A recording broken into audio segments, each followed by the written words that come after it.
हरे कृष्ण। ओम अज्ञानतिम्रान्धस्य ज्ञानाञ्जनशलाकया चक्षुरुन्मीलितं तस्मै श्री गुरुवे नमः। श्रीचैतन्यमनोभीष्टं स्थापितमेन भूतले स्वयं रूपं कदा मह्यं ददाति स्वपदान्तिकं। वन्देऽहं श्रीगुरुं श्रीयुतपत्कमलं श्रीगुरु वैष्णवांश्च श्रीरूपं साग्रजातं सहगणरघुनाथं तं सजीवं सावधूतं सावधूतं परिजनसहितं कृष्णचैतन्यदेवं श्रीराधा कृष्णपादान् सहगणरघुनाथं विशाखान्वितं। हे कृष्ण करुणा सिंधु दीनबंधु जगतपते गोपेश गोपिका कांत राधा कांत नमस्ते। तत्वकांचन गौरांगी राधे वृंदावनेश्वरी वृषभानुसुते प्रणमामि हरिप्रिय। वांछा कल्पतरुकृपा सिंधु भैव च पतितानां पावनेभ्यो वैष्णवेभ्यो नमो नमः। वृंदाय तुलसी देव्याय प्रियाय केशवश्च वैष्णव भक्ति प्रदे देवी सत्यवते नमो नमः। श्री कृष्ण चैतन्य प्रभु नित्यानंद श्री अद्वैत गदाधर शिव सदि गौर भक्त वृंद। श्री कृष्ण चैतन्य प्रभु नित्यानंद श्री अद्वैत गदाधर शिव सदि गौर भक्त वृंद। हरे कृष्ण कृष्ण कृष्ण हरे हरे, हरे राम राम राम हरे हरे। सर्वप्रथम मैं अपने गुरु महाराज जी के चरणों में असंख्य कोटि दंडवत प्रणाम करता हूँ और उनसे अहेतु कृपा की प्रार्थना करता हूँ। मेरे गुरुदेव विष्णु साईं महाराज जी के चरणों में असंख्य कोटि दंडवत प्रणाम। हरे कृष्ण। वैशाख शुक्ल मोहिनी एकादशी आज एकादशी है। एकादशी का नाम मोहिनी एकादशी है। जैसा कि हम सब जानते हैं कि एकादशी व्रत हमारे जीवन के लिए बहुत जरूरी है। हम कोई व्रत करें ना करें उससे हमें फर्क नहीं पड़ता है, लेकिन एकादशी व्रत करना सभी के लिए, सभी मानव जाति के लिए, सभी के लिए करना जरूरी है। क्योंकि इस दिन अगर व्रत हम नहीं करते हैं तो एक प्रकार का हमें पाप ही लगता है। जो पाप हमें नहीं किए होते हैं वो पाप भी हमें लगता है।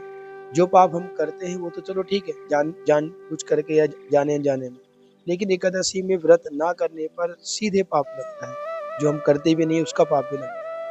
इसलिए हमें हर एकादशी को व्रत करना चाहिए। ये एकादशी महीने में 2 बार आती है और हर 15-15 दिन में। जैसे कि आज बता रहा था मैं, मोहिनी एकादशी। भ्यो भ्यो दृढ़ावाणी श्रियातम श्रियातम जनः न भोक्तम हरिर दिने। शास्त्र कहता है और बार बार यही कहा जाता है, हे मानव मेरी बात ध्यान से सुनो, एकादशी के दिन कभी भी भोजन नहीं करना चाहिए। महाराज युधिष्ठिर जी ने श्री कृष्ण से कहा, हे जनार्दन, वैशाख महीने की शुक्ल पक्ष की एकादशी का नाम और उसका महत्व विस्तार से वर्णन कीजिए। भगवान बोले, धर्मपुत्र, हे धर्मपुत्र, प्राचीन काल में त्रेता युग में वशिष्ठ ऋषि से अयोध्यापति भगवान रामचंद्र जी को कुछ कहा था, उसे तुम ध्यान से सुनो।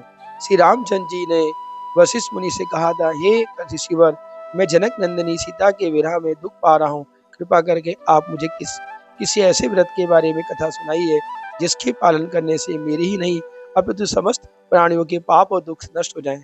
रामचंद्र जी की प्रार्थना सुनकर वशिष्ठ जी ने कहा, हे राम, आपकी बुद्धि अति शुद्ध एवं सदायुक्त है। आप 3 लोकों के तीनों पति हैं, आप नारायण हैं। आपने ये प्रश्न करके मुझे एक गौरव प्रदान किया है। आपने अति उत्तम प्रश्न किया है। आपका पावन मंगलमय नाम ग्रहण करने पर, आपका स्मरण करने से मानव संसार से रूठ जाता है। जो आपका स्मरण करता है उस संसार वो मानव से बंधन से मुक्त जाता है। आप सबके बंधन काटने वाले, हे प्रभु, फिर भी आप मुझे गौरव प्रदान करते हैं, समस्त प्रकार के मंगल कल्याणकारी की प्राप्ति करते हैं। फिर भी आपकी मनपसंद रुचिकर और जगत हित के लिए आपको उत्तम व्रत की कथा सुनाता हूँ। हे राम, वैष्णव शुक्ल पक्ष की मोहिनी एकादशी समस्त व्रतों में श्रेष्ठ है। इस व्रत के पालन करने से मानव के समस्त प्रकार के पाप, समस्त दुख एवं समस्त प्रकार का मोह जाल समाप्त हो जाता है। मैं इसकी पुण्यदायिनी कथा आपको सुनाता हूँ। तो वशिष्ठ जी जो है प्रभु श्री राम को कथा सुनाते हैं और बताते हैं, पवित्र सरस्वती नदी के तट पर भद्रावती नाम का एक नगर था, जहाँ सूतिमान नाम का एक राजा था। वो बड़ा ही धैर्यवान, सत्य प्रतिज्ञ, चंद्रवंशी राजा था। उसी नगर में बड़ा ही भगवान, बड़ा ही धनवान धर्मात्मा विष्णु भक्त एक वैश्य रहता था। वैष्णव वैश्य रहता था, उसका नाम धनपाल था। इस धनपाल वैश्य ने जन सेवा के लिए जल का प्याऊ लगाया, कुएं बनाए, सरोवर लगाए, फूलों के बगीचे बनाए, फलों के बाग, सुंदर है चौड़े रास्ते, चिकित्सालय, निःशुल्क विद्यालय, दुकान, विष्णु मंदिर आदि निर्माण कर अपनी संपत्ति का सदुपयोग करके अपने जन्म नाम को सार्थक बनाया।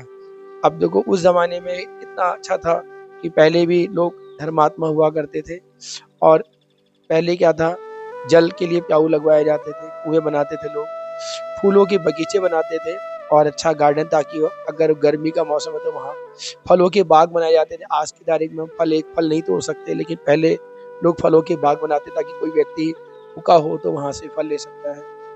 चिकित्सालय, अस्पताल बने ताकि कोई बीमार हो तो वहाँ निःशुल्क विद्यालय, विद्यालय का मतलब उस समय हमारे गुरुकुल हुआ करते थे, उस समय गुरुकुल थे, और अनेक विष्णु भगवान के मंदिर भी उन्होंने बनाए।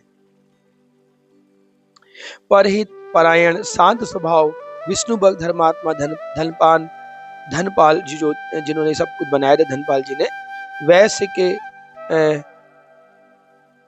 सुतिमात मेधावी सुकृति और धृष्ट बुद्धि नाम के पुत्र थे। इनके दो पुत्र थे, सुकृति और धृष्ट बुद्धि नाम के पुत्र थे।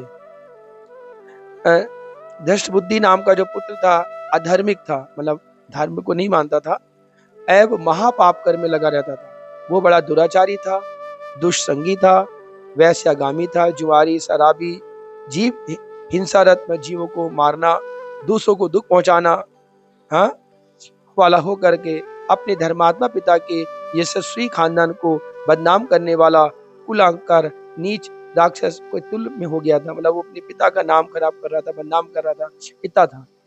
वह देवता, अदिति, व्रत, ब्राह्मण, साधुओं को बिल्कुल भी मान सम्मान नहीं देता था। सदा ही विषयों का चिंतन करता था कि आज मैं करूंगा, आज मैं वो खाऊंगा, आज मैं ऐसा करूंगा, आज मैं किसी को दुख दूंगा, आज परेशान करूंगा। दुराचार एवं पाप कर्म करता था, बड़ा ही घृणित जीवन गुजार रहा था। इन समस्त पाप कर्मों में वह मदिरा पान कर बेहोश रहता था, मतलब शराब पी लेता था और दिन में पड़ा रहता था बेहोश। एक दिन धनपाल वैश्य अपने पुत्र को नगर के चौराहे और वैश्या के गले में गल बहिया डाले हुए भ्रमण करता हुआ देखा, बड़े दुखी हुए। घर आने पर उसने कुपुत को घर से निकाल दिया। मतलब ऐसे पुत्र का क्या फायदा जो जो हर तरह से बदनामी करता हो, हर तरह से गलत काम करता हो। उन्होंने उसे कहा, भाई अब तुम हमारे साथ नहीं रहोगे, और उसको घर से बाहर निकाल दिया। फलस्वरूप दशबुद्धि माता पिता के स्नेह, भाइयों के प्यार और स्वजनों बंधुसारों के मान सम्मान से वंचित हो गया। उसको जाति समाज से बहिष्कार कर दिया गया। सत समाज में वह घृणा का पात्र बन गया। दशबुद्धि अपने पिता के घर से निकल कुछ दिन तक तो वह अपने वस्त्र और अलंकार आदि को बेच करके पैसों से अपनी पाप इच्छाओं और कुकर्मों को पूर्ति करता। जब वह वस्त्र, अलंकार, पैसा भी सब समाप्त हो गया तो उसे अपना भोजन जुटाने में बड़ी कठिनाई, वो क्या खाए क्या नहीं खाए, बड़ा दुखी होने लगा, जिसका उसका शरीर बहुत ही दुर्बल और कांतिहीन हो गया। उसे धनहीन देख करके उसके कपट प्रेम करने वाली वेश्याएं, दुराचारी सहयोगी व मित्रों ने गालियां देकर, निंदा करके, मारपीट के भगाना शुरू कर दी। जब तक ये कहता है, जब तक व्यक्ति के पास धन संपत्ति पैसा है, अगर कोई गलत काम भी कर रहा है, सब गलत काम करने वाले व्यक्ति भी उसके मित्र बन जाते हैं। जब उसकी शरीर दुर्बल हो जाए, उसकी शक्ति खत्म हो जाए, धन रुपया का चला जाए, यही लोग उसको मारते पीटते हैं, करते हैं। यही इसके संग हो रहा है। ये जो था, ये जिन वेश्याओं के संग था, जिन गलत व्यक्तियों के संग था, दुराचारियों के संग था, वो अब इसे मार पीट करके गलियों से पीट कर भगा दिया करते थे। अब तो उसे भोजन और वस्त्रों से भी लाले पड़ गए। भोजन के अभाव में तड़पते हुए उसने सोचने लगा, अब मैं क्या करूं, कहाँ जाऊं, ऐसा कौन सा काम करूं जिसे करने पर अपना भरण पोषण कर सकूं, क्योंकि पिता के द्वारा निकाल दिया गया, समाज के द्वारा निकाल दिया गया था, हाँ सब शहर गांव से उसे निकाल दिया गया था। अब उसे कहीं का ठिकाना नहीं था, मैं क्या खाऊंगा, कैसे रहूंगा, हाँ, ताकि मैं अपना जीवन की रक्षा कर सकूं। वो अत्यंत व्याकुल हो गया। अंत में सोचा कि मैं तो चोरी करने से मेरा गुजारा हो सकता है। फिर वो चोरी करने की नीयत से नगर के चारों ओर घूमने लगा, मौका पाकर चोरी करने लगा। कभी वो राज कर्मचारियों को द्वारा पकड़ा जाता, किंतु राजा उसके पिता की महानता के कारण उसे छोड़ देते थे। इस प्रकार चोरी करते हुए कई बार छूटता और पकड़ा जाता, जिससे वह दुस्साहसी होकर बड़ी चोरी करने लगा। एक बार बड़ी चोरी के अपराध में वो पकड़ा गया। राजा ने उसे कैदी बनाकर राजा ने उससे कहा, अरे पापी, अरे मूर्ख, तू हमारे राज्य की सीमा से अंदर नहीं रह सकता। मैं तुझे अपनी राज्य सीमा के बाहर से देश निकाला का दंड देता हूँ। यदि तू पुनः हमारे राज्य में दिखाई देगा, तुझे मृत्यु दंड दे दिया जाएगा। वह दष्ट बुद्धि जो था, मृत्युदंड के भय से देश छोड़ करके दूसरे सदन वनों में चला गया। वहां भूख प्यास से व्याकुल होकर के सोचने लगा कि स्वयं को पीड़ित कैसे रखूं। अंत में उसने जंगल के पशु पक्षियों को मार करके उनका कच्चा मांस खाकर अपने उदर की पूर्ति करने का निश्चय किया। धनुष बाण हाथ में लेकर के वो शिकारी बन गया। बताओ कि व्यक्ति जीवन में गलत करने पर गलत ही उसके संग और गलत ही होता जाता है। अब देखो, और गलत काम गलत ही होता जाता है। इसलिए हमें जीवन में कोशिश करनी चाहिए कि ऐसा कोई कार्य न करें ताकि हम और पतित होते जाएं, गिरते जाएं कहते कि हम कभी उठ ही नहीं पाए।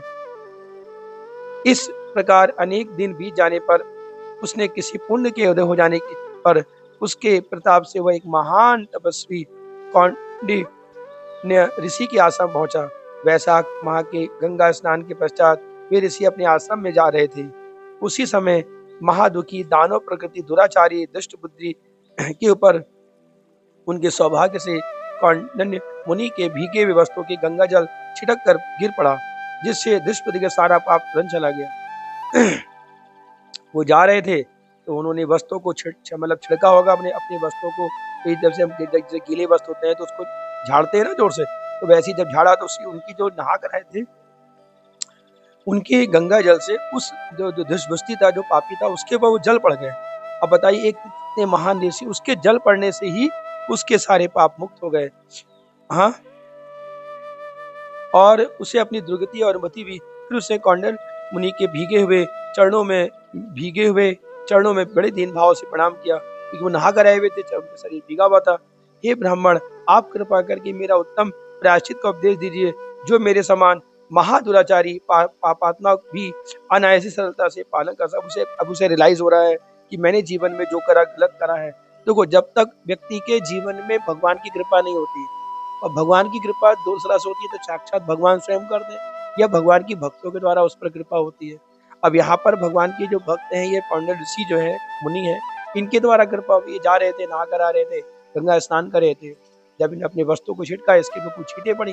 छींटे पड़ने से इसका जो मन था वो सही हो गया, मन पवित्र हो गया। अब इसको लग रहा है कि मैंने जो जीवन में करा वो गलत किया है।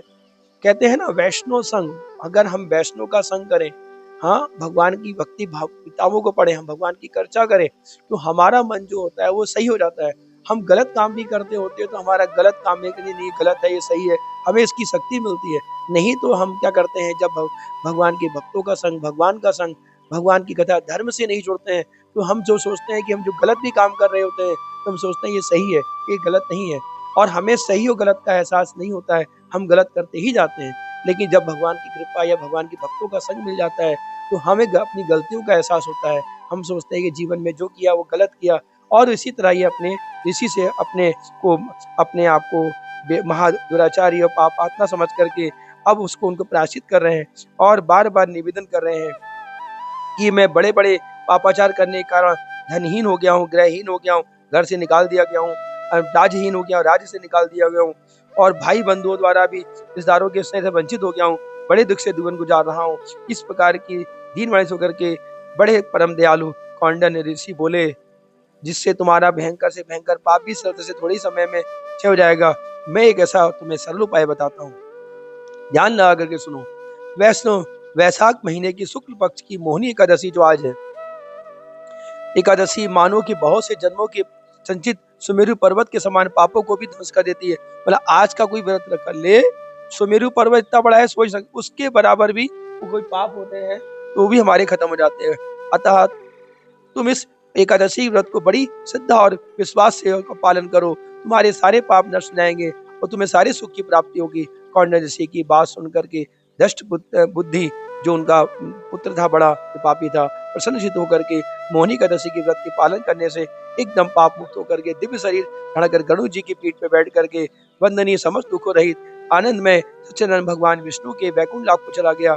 हे रामचंद्र जी, यह व्रत अज्ञान जड़ित गड़े अंधकार रूपी, जिसने मोह माया को मोह को सब नष्ट कर देता है। तीर्थ स्थान, दान, यज्ञ आदि कोई पुण्य कर्म इस व्रत के समान फल नहीं दे सकता।